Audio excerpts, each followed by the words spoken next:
And she's got a 2-minute, a 1-minute, and a stop. So I'm going to let you guys kind of please yourself. I don't want to interrupt you. So we are going to start with the pro panel. You have 5 minutes to make your case. Great. Thank you. I'm very excited to be here, and I realize that the minimum wage is a hot button issue. It's something that people are very passionate about, but I'm a data nerd, so I want to start out by giving you some information about the data that we have on what would happen if we raised the minimum wage.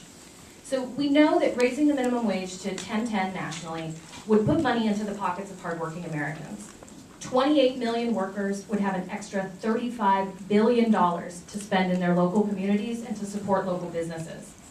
We know that it's not likely to hurt job creation. States and local communities have raised the minimum wage more than 90 times since 1987, and in more than half of those instances, unemployment rates actually fell.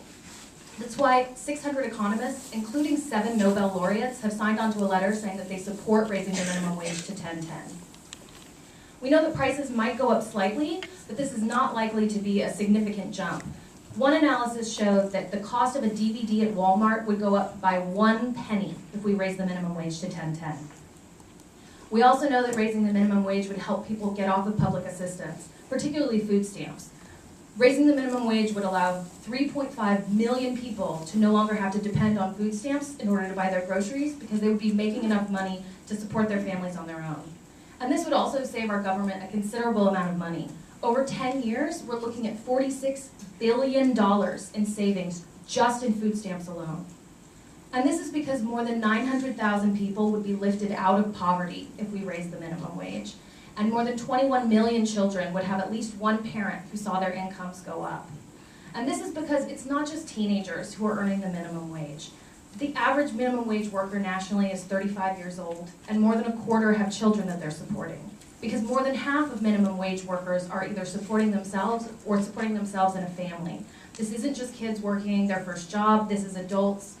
Even in Washington state, more than 90% of minimum wage workers are over 18, and more than half are over 25. And 40% of minimum wage workers in your state have at least some college, and 1 in 5 have a bachelor's degree. Another thing to remember is that 57% of those who are earning the minimum wage are women, who are very likely to be mothers, often single mothers, who are supporting their families on their own. So again, this isn't just about giving kids more pocket money, this is about allowing adults who are supporting themselves and their families to have more money to spend so that they can be self-sufficient and that they can support their communities through spending dollars where they live. Now my colleague Phil is going to take over. Thank you. As a college professor, I can't give a lecture without a few notes, so forgive me here for a minute. I just want to make a few kind of high-level points about this question and answer directly the question that the minimum wage is, in fact, an opportunity creator. Fundamentally, it enhances our opportunity. Or phrased another way, it enhances, by putting more money in people's households' pockets, it enhances their real economic freedom. This may sound kind of curious to some people, but it enhances freedom. But let me tell you what I mean.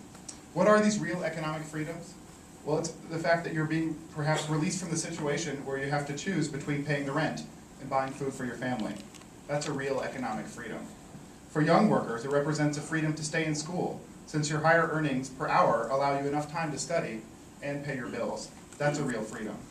It gives single mothers, who make up a large share of the workforce earning a minimum wage, the freedom to afford decent childcare without also working so many hours that you may never see the child. That's a real economic freedom.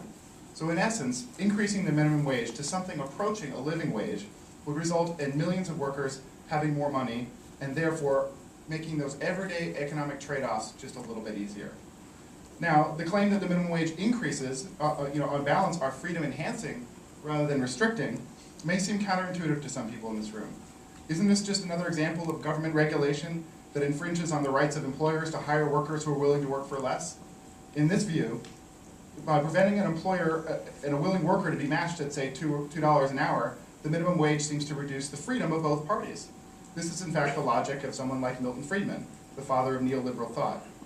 However, this interpretation of minimum wage relies on a really narrow view of welfare economics that assumes that taking $1 away from someone like Bill Gates and giving it to a poor family has the same effect in reverse, the same logic.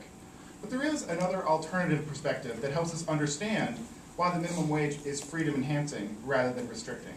And it comes from the work of a different Nobel Prize-winning philosopher, Amartya Sen. In his book, Development as Freedom, he challenges these basic assumptions of welfare economics and says we do actually have a criteria to compare the situation of two different people. And that criteria is freedom.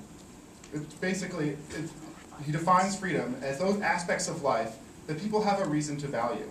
In the international development discussion, he cites freedoms such as the freedom from being unsheltered. I'll stop 2 more seconds. Or the freedom from dying of a preventable disease. But in the US, we can use that same logic to understand why increasing the take-home pay of nearly 30 million Americans, as the move to 1010 would do, would actually increase the freedom of millions of American workers. Thank you.